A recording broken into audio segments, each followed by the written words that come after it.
Peace, lovelies. Alrighty, so I'm back. I'm a little late publishing this, but I know y'all gonna give me grace. I know it. Today's video, I'm gonna be talking about my experience mommying while also at the same time healing my mommy wound. So I'm gonna talk about this, and quite a few of you guys who are watching this can relate to the challenge of trying to heal, your own personal wound connected to your mother and your mother-daughter relationship or lack thereof, while also trying to be the best mother to your child or to your children, giving them oftentimes what you yourself did not receive. And so most of y'all watching this are going to be able to relate to that little whatever that is. You're gonna be able to relate to this, but I'm just gonna share my experiences with this thus far, because my little one is only 8. I haven't even mommied her through some of the significant milestones that are coming. I've only mommied her to 8, so I'm just gonna share my experience with that. Let me start off by saying this. Let me just start off by telling my story about how I discovered that I was with child. Oh my gosh, because so I grew up, and some people who also have mommy wound healing, you might resonate with this. I grew up not really wanting to be a mother, not really seeing that as I won't say a possibility, but not really seeing that as something that I desired. I do attribute some of this to my unhealed relationship with my mother during my 20s and now 30s. But, as I'm healing my mommy wound, I'm also realizing that my personality also is not one that is just like, oh, I want to have so many children. I want to have multiple children. I want to be like the Duggars. That's not my design, as well as because of my mommy-daughter relationship and me feeling not equipped to be a mother. I'm like, what example I'm gonna use? I don't have an example of, what I'm saying? Like, that's how I felt. I felt like I didn't have a good example of how to be a mother. And so I'm like, I don't think that's gonna be for me unless it happens at a specific time, by a specific time frame. Okay. So I was kind of like resisting mommyhood, but I was also leaving the door open for becoming a mother if it happened before I turned 35, I said, which it did, by the way. Joke's on me. It did happen. And so, but I didn't see myself. I remember, all of my 20s, definitely as a teenager, all of my 20s, just feeling like I did not want to be a mom. I just didn't see it for me. I didn't see that for me. That didn't feel like something that I desired to do. And because I didn't have a solid relationship with my mom, I just felt like it wasn't like I was a daughter who had like this really great relationship with their mother, and I was like, oh, I want to be a mom one day because of the way my mom mommied me. I didn't have that. I had like the opposite reaction to becoming a mother. I was just like, one, I don't really have any examples. I've not been dreaming about being a mom like my mom all my life, so I didn't have that.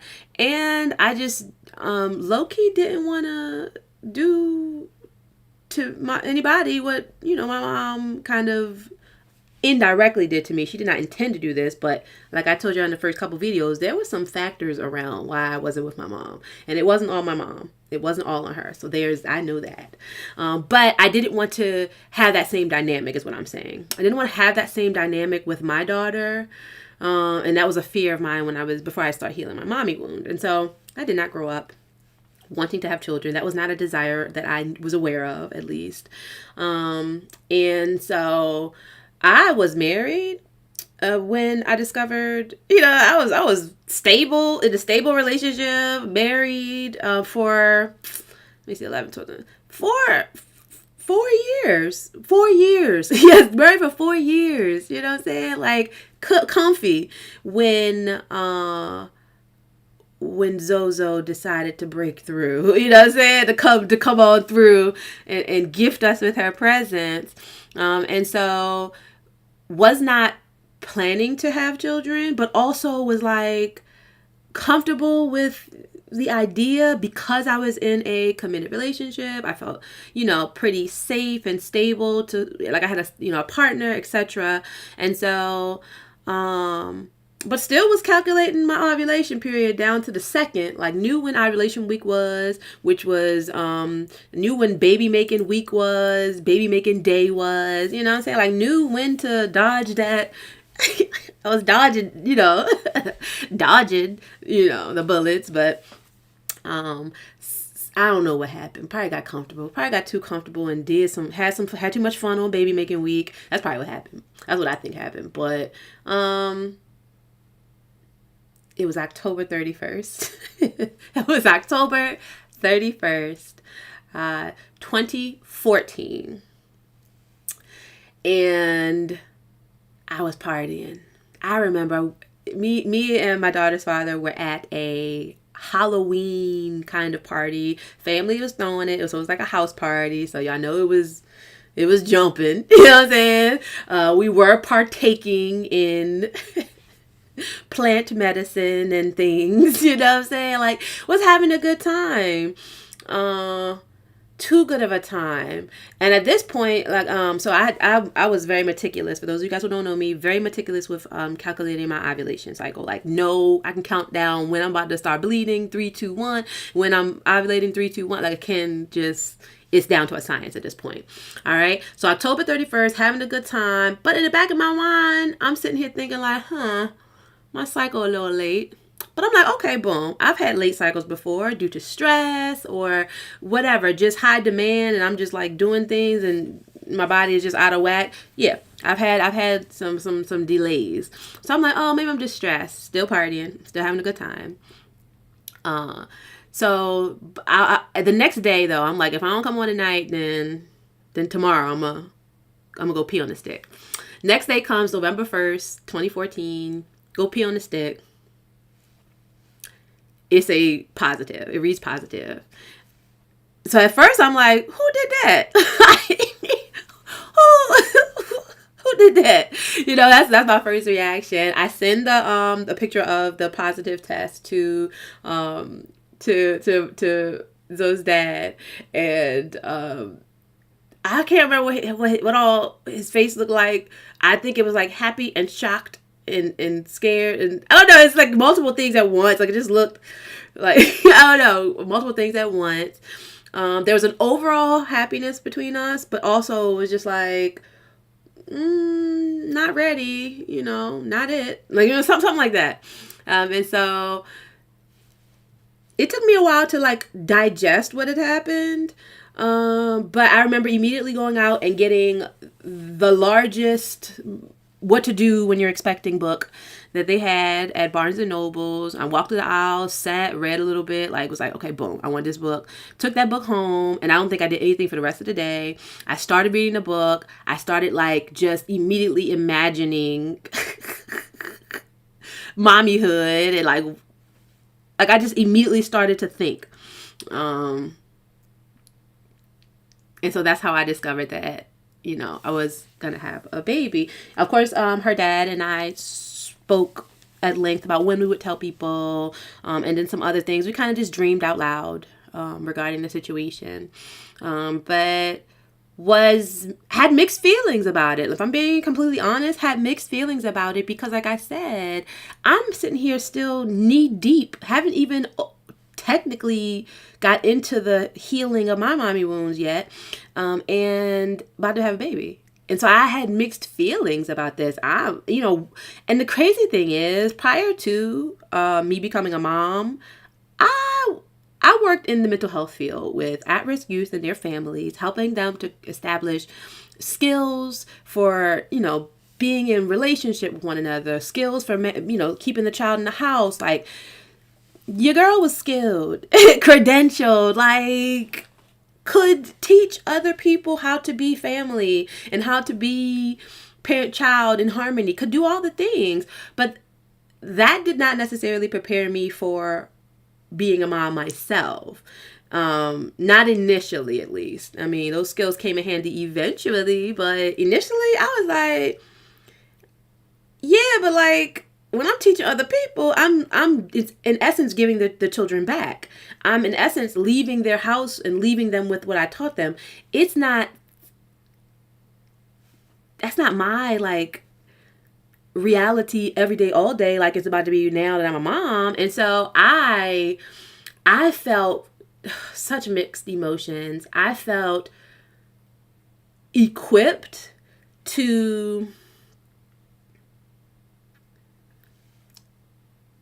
help a child build skills, but I also felt unequipped to emotionally be present for a child. Okay, so there was that. There was that.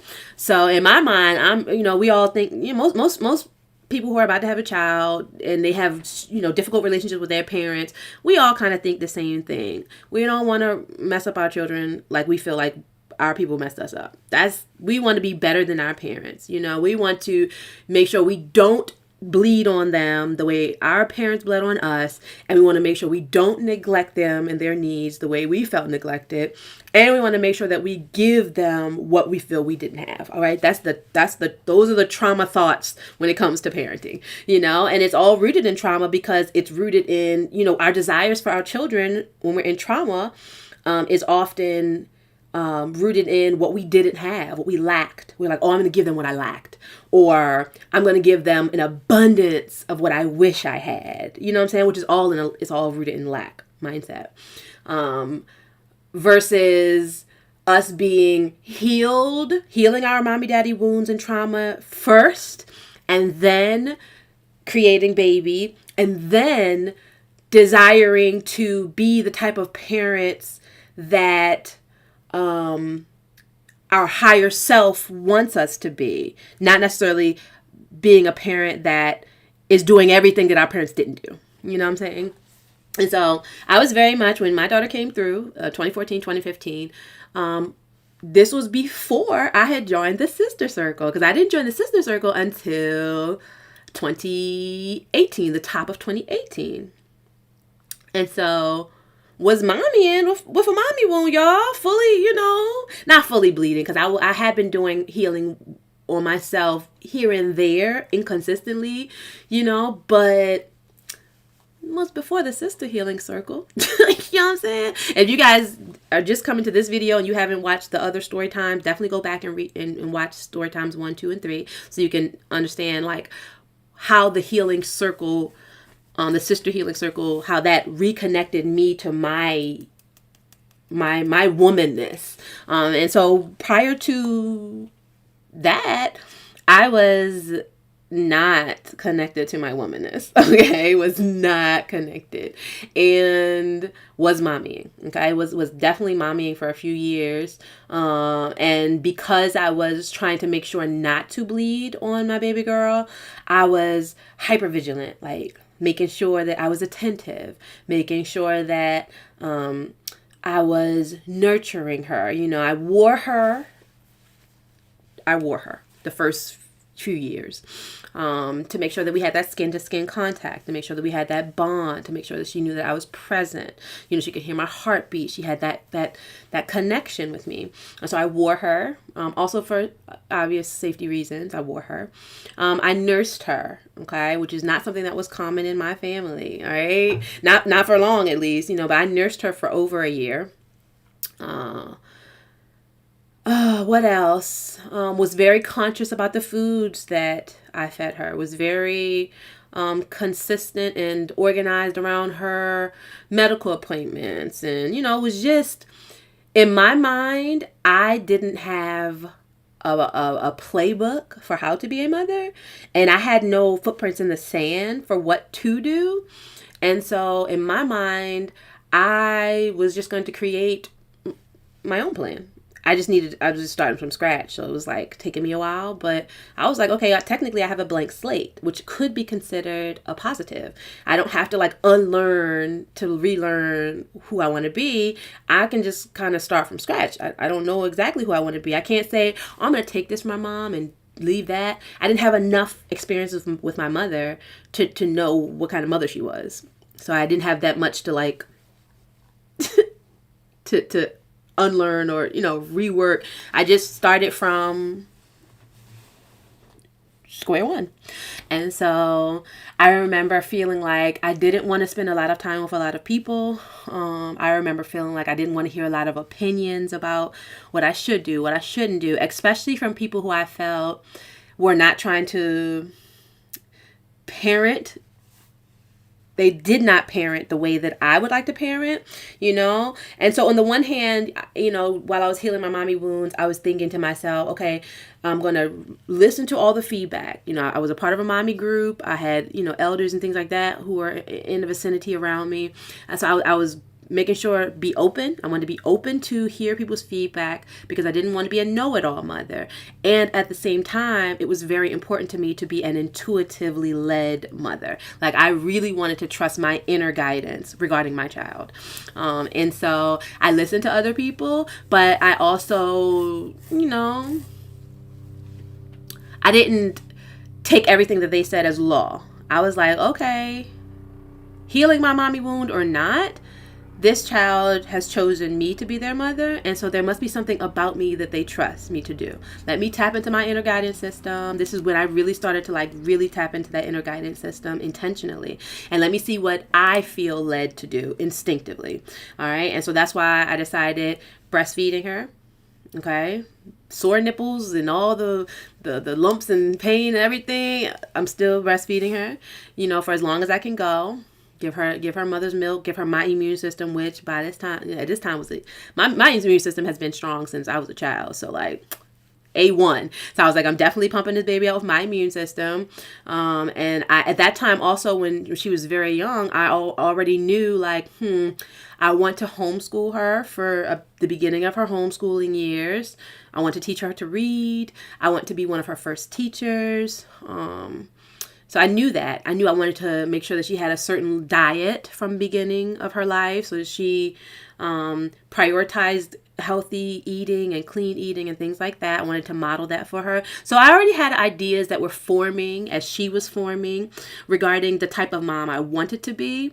And so my only real challenges were how do I remain present? Because at this time I was similar to how I am now, which is I need a lot of alone time. And I can be very lovey-dovey all up on you, all up under you. And then I also can say, okay, well, I need a couple days to recharge. So I wanted to make sure that I was giving her what she needed and not I don't want to say icing her out, but not neglecting her need for touch and things like that. And so that was something that was I hope I don't, I hope I don't. I think the hope then was I hope I don't make her feel unwanted because I need alone time. That was big. That was big for me when she was first baking in the oven and when she first came out. And I did not figure that out. What ended up happening was I would take as many breaks as I could, but I was often touched out. I was often touched out in the first years. I was just go to somebody else, go to daddy, go, lay on this thing here. I was often touched out. I did not figure that out, but I knew I wanted to sacrifice what I needed so that she had what she needed as far as touch. And so I did that. And then as she got older, I would request some 30 minutes of alone time, an hour of alone time, as she got older. As her healthy attachment style came in, I was like, okay, good. We're healthily attached. You know how to leave and come back. Okay, good. Now mommy needs alone time. So I would give myself that as she got older. But as a new mom, I wanted to make sure that she didn't feel that distance that I felt with my mom. That was important to me. And so it's very possible that I overcorrected that and she had too much closeness to me.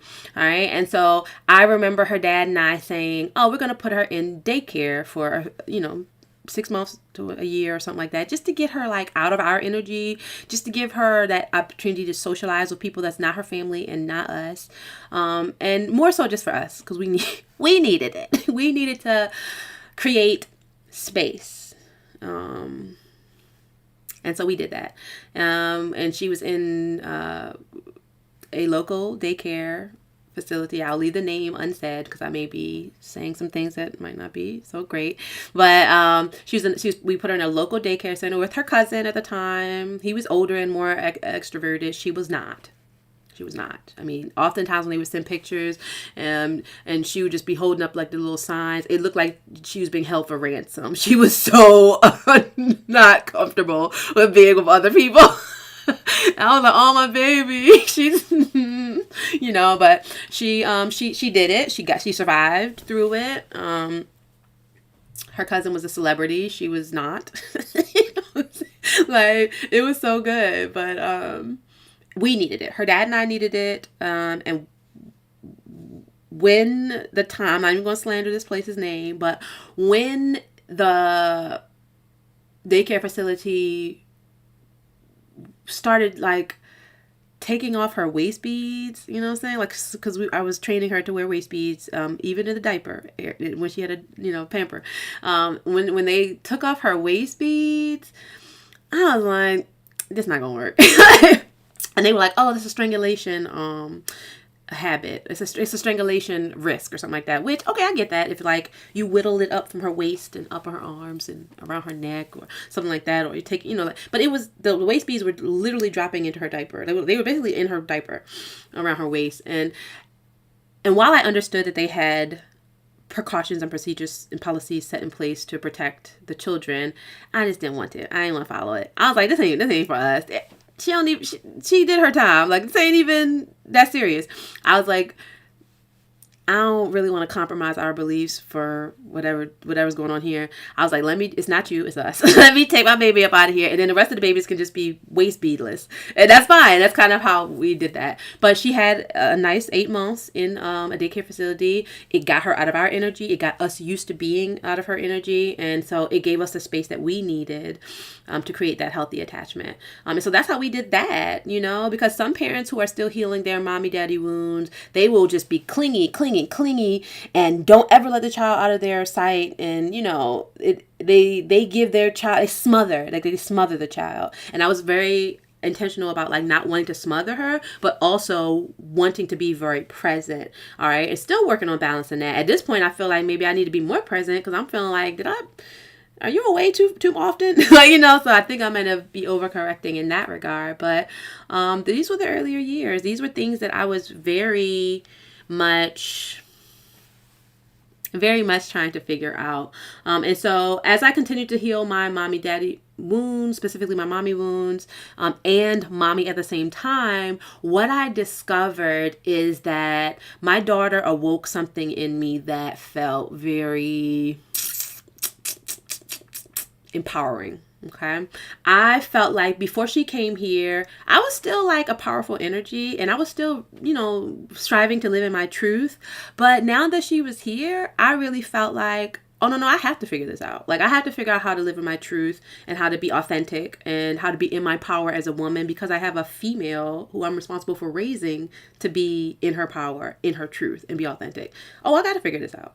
And so I took myself and my self-healing journey to the next level, and I took it more seriously. And so by the time 2018 got here, I was like, oh, I gotta heal. This Zoe can't have a mommy and a daddy who are stuck in their childhood trauma and can't get out. That ain't it. Because immediately I'm thinking, that was my parents. Neither one of them figured it out. I used to always say that. I used to be like, usually one of the parents got the child, the other one just figuring life out, but one of the parents got the baby. You know what I'm saying? As a teenager, I used to be like, neither one of you, and so I did not want that for Zoe. And so I found myself taking my healing journey extremely more serious, and kicked it up a notch. I remember this book coming across my awareness.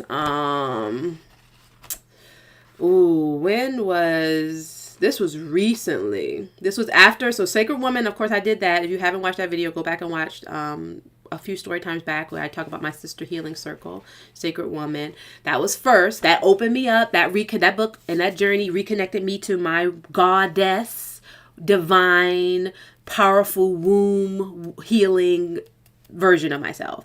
All right. So at this point, I'm reconnected. I know my strength. I know my feminine energy, and I'm unlocking her more and more as I'm shedding the childhood trauma, the mommy wounds, etc. All right. But by the time this book comes across my awareness, Mother Hunger, I've already done several cycles of Sacred Woman. I've started my my spiritual healing business. I'm actively helping people heal their trauma as much as I know how to help them, from what I've already mastered. And now I'm about to take a leap and, like, I guess, go deeper into my skills of how to help people heal. So this book comes across my awareness. Kelly McDaniel, you must. This is a must. I'm going to leave the details in the description for those of you guys who want to grab your own copy. Mother Hunger, and it's how adult daughters can understand and heal from lost nurturance, protection, and guidance. When I say this book, it named all of the things that I had been feeling. And what it really named was this feeling that we have as women when we don't have, like, that healthy relationship with our parents, or if we have no relationship with our parents, we have this feeling of, like, homelessness. You know what I'm saying? Because your mom is your first home. You literally were baking in her before you came out. You know, she's your first home. And so this one on page 14, it talks about the motherless daughters. And in parentheses, or in quotes, I put homeless, you know. And so this book really just named what I had been feeling all these years that no one else could really, like, pinpoint. But just that feeling of being homeless or motherless, feeling like you don't have that nurturance, that protection, that guidance from the person you're biologically designed to bond with. And that just reading this book and just having the author just name all of the things, it was so good. It was so good. It was so good. It was so good. Let me read this part. I'm gonna read a few parts to you guys that were really resonating with me.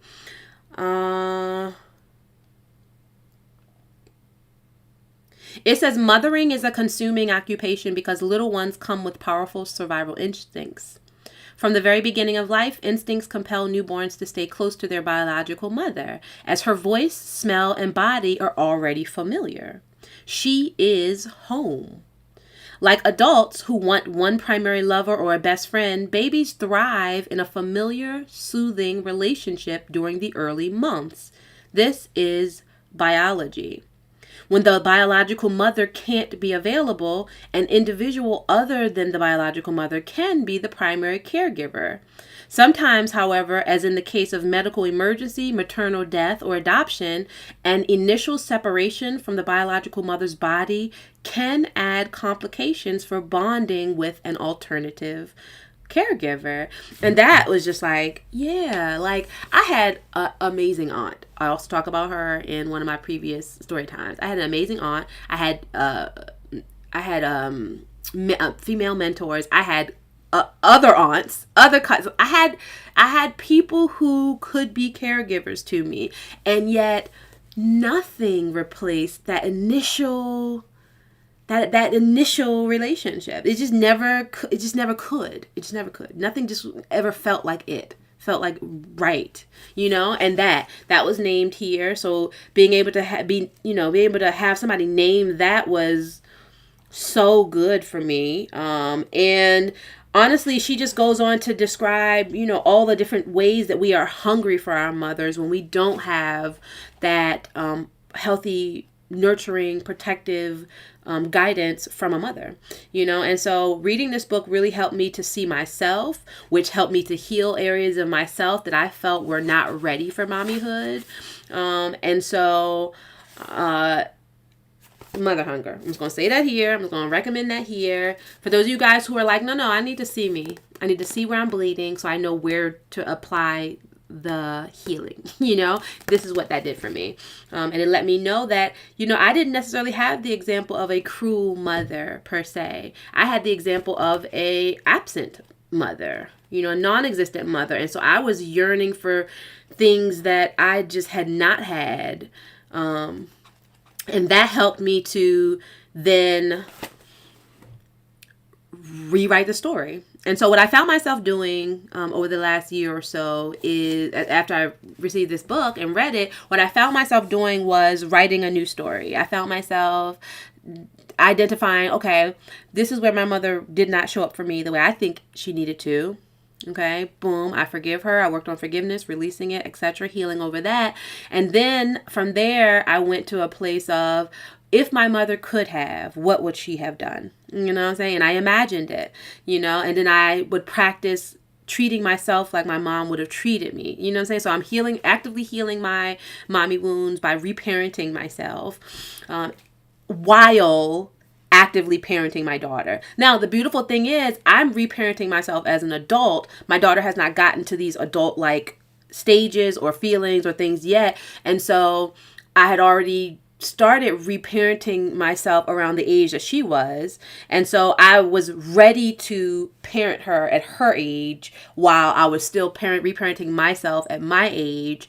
And so it worked for some reason. It was like, what my daughter needed was, attentiveness, me, looking at her while she's doing something. She needed me to, teach her how to read. She needed me to be happy in front of her, and so as I was reparenting myself, I was able to give her those things. Now, if she had needed me to teach her about love partnerships this time, I had not even figured that out for myself. So I could not help her there. But the things that she needed, the basic stuff, I had already started giving myself that. And so it was easy to give her like my attention, to prioritize being happy. I could give her those things, And so I found myself, while I was reparenting my wounds, I was able to still prioritize my daughter and what she needed. However, I wasn't able to prioritize my relationship with her father.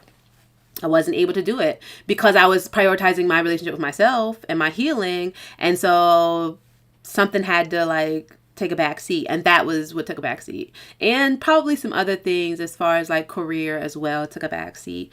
Because you can't do everything. You can't do everything in every season. And I had spent so many seasons prioritizing my relationship, prioritizing my career, damn near my whole adult life. I was prioritizing my career with school and work and everything. But this was not the season for that. This was the season for me to master motherhood, to master myself as a woman and all the complexities of womanhood. And that's where I gave myself permission to prioritize she and I, and that doesn't mean that I did not hold space for healing conversations and things like cycles in my relationship with her father. I did. I tried to, we all try to do all the things, but I do know that I was prioritizing, more so focused on, I need to put my mask on first. That's one. And I need to make sure she is good and she's receiving what she needs, because she's a dependent. She can't just be okay if I go get missing in my trauma. If I go in a trauma cycle and downward spiral, she's not going to be able to give herself attention, feed herself. So I had to put my mask on first to make sure that I wasn't relapsing into traumatic dark spaces. And I had to make sure that she was good. And whatever other energy I had left, I could hold space for my relationship with her father and anything else. But at this point, I started to feel very much like every adult needs to be prioritizing their healing. And so I did put a lot of the ownership for my daughter's father's healing. I put that on him. I was like, okay, well, you got to heal your trauma. I'm going to heal my trauma. We're going to be back in the middle. I was not in that space where I'm like, oh, I'm going to hold your trauma. I'm going to hold my trauma. I'm going to be happy for Zoe. I wasn't doing that Superman stuff, that Superwoman stuff. I wasn't doing it. I was in I was shifting out of that behavior. And so, as I was mommying and healing my mommy wounds, I gave myself permission to let that be a priority, to not rush that and to not overstress myself. Because what I did not want to happen was that her father gets trapped in his dark space, his dark, cycle. I get trapped in my dark cycle. And then what? She's left without anybody present, anybody who's happy, anybody who's guiding her, who's giving her those things that you need as a very young child to develop trust and bonding, healthy attachment to people. I didn't want her to miss that. I didn't want us to miss that.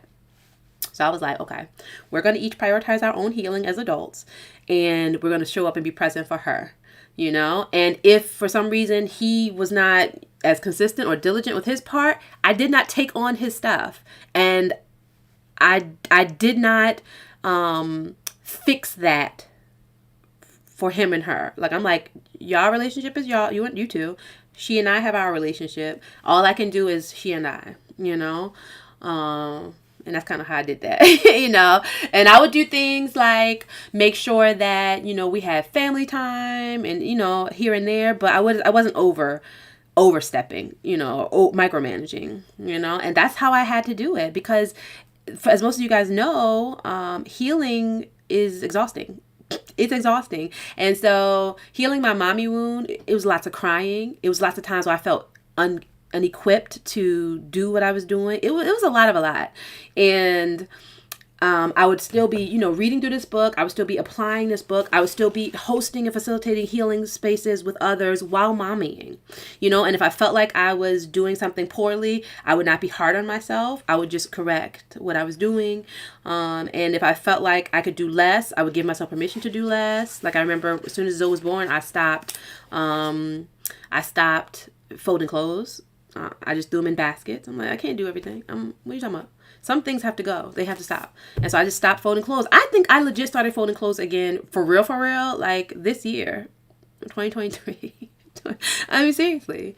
It's just some things had to go. And I'm grateful that I learned to give myself that grace. All right, so it's 37 minutes. I'm going to stop here. And I'm just going to say this. I'm still learning how to be a good mommy. Every day, or not every day, but, weekly, monthly, I am assessing how I'm doing. I do ask Zoe, what can I do better?